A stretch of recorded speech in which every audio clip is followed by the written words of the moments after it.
Concentration cell में देखते हैं, a concentration cell consist of 2 electrodes of the same material, each electrode dipping in a solution of its own ion and the solution being at different concentration। यानी कि concentration cell में जो electrode रहेगा वो electrode कैसा रहेगा, same electrode, जैसे कि और किस में डीप रहेगा, जो सॉल्यूशन में डीप, जैसे कि जिंक है, जिंक का इलेक्ट्रोड किस में डीप रहता है, जिंक सल्फेट के में सॉल्यूशन में डीप है। वैसे ही सेम टाइप के 2 इलेक्ट्रोड अगर लगे हों, उस टाइप के सेल को हम क्या कहेंगे, कॉन्सेंट्रेशन सेल, और वो अपने ही आयंस वाले सॉल्यूशन में डीप होंगे। ये 2 टाइप का है, देखते हैं। पहला है मेटल आयन कॉन्सेंट्रेशन सेल और दूसरा है मेटल गैस इलेक्ट्रोड। ये होगा metal gas electrode concentration cell. तो सबसे पहले देखते हैं मेटल आयन कॉन्सेंट्रेशन सेल। तो मेटल आयन कॉन्सेंट्रेशन सेल में क्या होता है, मेटल है, मेटल्स के आयन, ठीक है, 2 सेम मेटल हैं। अब सेम मेटल होंगे तो इलेक्ट्रोड पोटेंशियल भी सेम होगा, ठीक।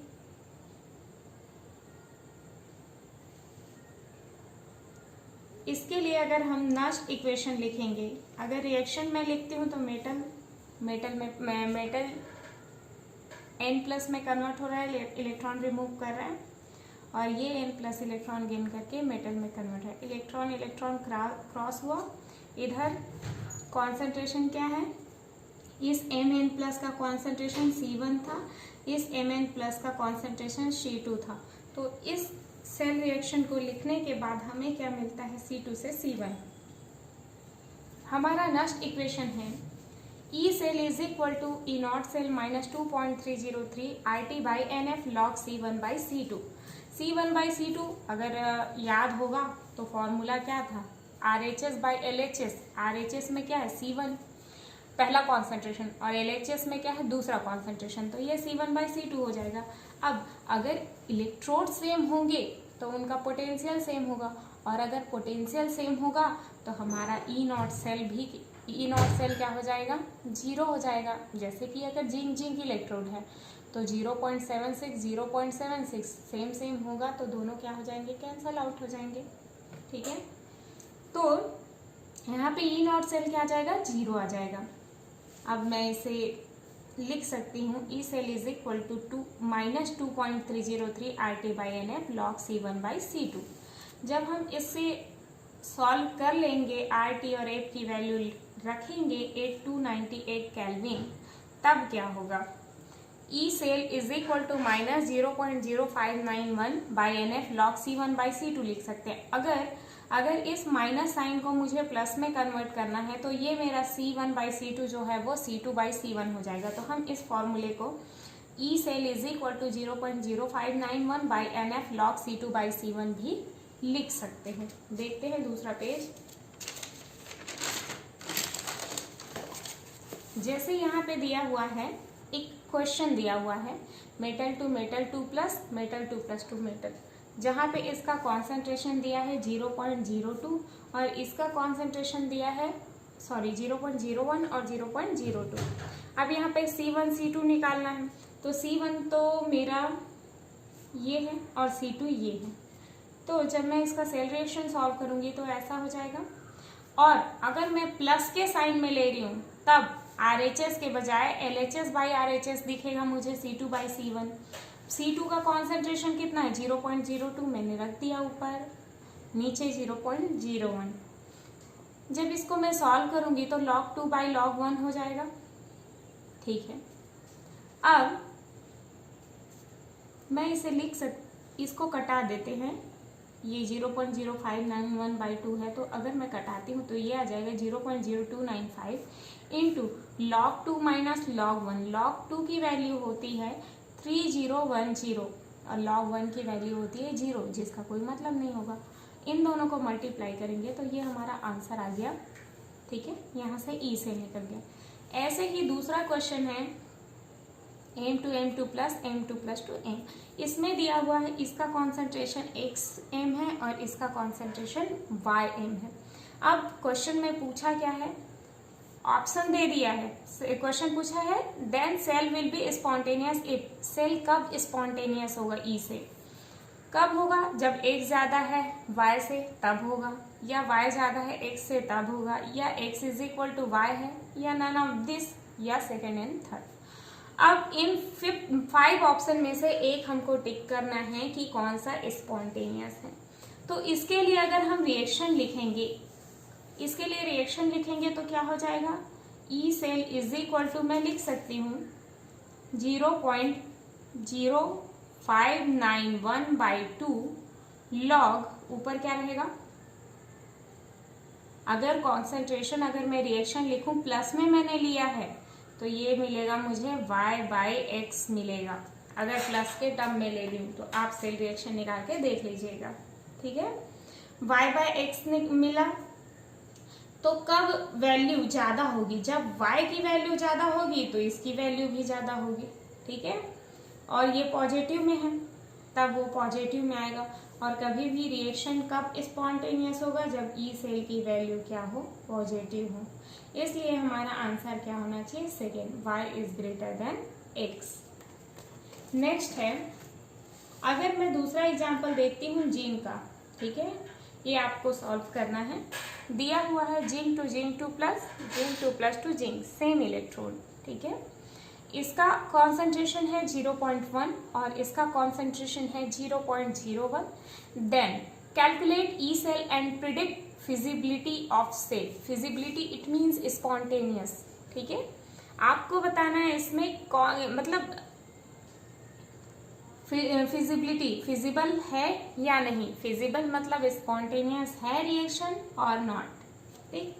आप नेक्स्ट इक्वेशन का जो पीछे कॉन्सेंट्रेशन का फॉर्मूला है उसमें वैल्यू पुट कर सॉल्व कर सकते हैं। फिर नेक्स्ट है सेकेंड टाइप का, हमने अभी तक देखा था मेटल टू मेटल, अब देखेंगे metal with gas electrode concentration. इसके लिए मैंने हाइड्रोजन का लिया हुआ है, तो हाइड्रोजन का अगर मैं लेती हूँ तो यहाँ पे हाइड्रोजन प्लस का कॉन्सेंट्रेशन C1 है और इस हाइड्रोजन प्लस का कॉन्सेंट्रेशन C2 है। अगर सेल रिएक्शन इसके लिए मैं लिखती हूँ H2 है तो 2H प्लस 2H प्लस होगा, तो मैं इसे 2C2 2C1 लिख सकती हूँ। और इसके लिए अगर मैं फॉर्मूला लिखती हूँ तो सेम है सारी चीजें, अगर माइनस में मैं वैल्यू ले रही हूँ, इसका माइनस में वैल्यू ले रही हूँ तो हो जाएगा -0.0591 log C1/C2। यहाँ पे C1/C2, यहाँ पे C1/C2 के ऊपर पावर होगा, क्यों पावर होगा, क्योंकि सामने 2 है और सामने 2 होता है तो वो पावर में चला जाता है। चूंकि इन दोनों के ऊपर पावर में 2 है तो ये 2 लॉग के सामने आ जाएगा और 2 कैंसल आउट होगा और हमारा फॉर्मूला हो जाएगा E cell is equal to -0.0591 log C1/C2। फिर अगर मैं इस माइनस को प्लस में कन्वर्ट करना चाहूँ तो मैं इसे लिख सकती हूँ E cell is equal to 0.0591 log C2/C1। अगर प्रेशर दिया हुआ है तब हम क्या करेंगे, इफ प्रेशर इज गिवन, अगर प्रेशर दिया हुआ है तब ये फॉर्मूला थोड़ा उल्टा हो जाएगा। अगर मैं प्रेशर के टर्म में लिख रही हूँ तो रिएक्शन जब लिखूंगी तो ये H2 किस में कन्वर्ट हो रहा है 2H प्लस, तो H2 गैस है तो गैस का भी तो प्रेशर दिखेगा, तो H2 का प्रेशर यहाँ पे P1 है और यहाँ पे P2 है। अगर मैं रिएक्शन लिखती हूँ तो P1 to P2 होता है और अगर मैं नेक्स्ट इक्वेशन में पुट करूँ तो RHS में मेरा P2 आ जाएगा और नीचे LHS में मेरा P1 आ जाएगा, ठीक है। तो जैसे उसमें C1/C2 था तो प्रेशर में जस्ट उल्टा हो जाता है, P2/P1 हो जाता है। अगर पॉजिटिव वैल्यू लूँ तो P1/P2 लिख सकती हूँ। तो इसका formula E cell is equal to 0.0591/2 log P1/P2। If concentration and pressure both are present, आपको ये समझ में आ गया कि कॉन्सेंट्रेशन दिया है तो क्या लिखना है, आपको ये समझ में आ गया प्रेशर दिया है तो क्या लिखना है। अब नेक्स्ट कंडीशन ये है कि अगर कॉन्सेंट्रेशन और प्रेशर दिया है तब क्या लिखना है, तब क्या लिखना है। यहाँ पे देखो दिया हुआ है H2 का प्रेशर भी दे दिया है और H प्लस का कॉन्सेंट्रेशन भी दे दिया है। इसके लिए हमने सेल रिएक्शन लिखा जिससे हमको क्या मिला 2C2 प्लस P1 और 2C1 प्लस P2।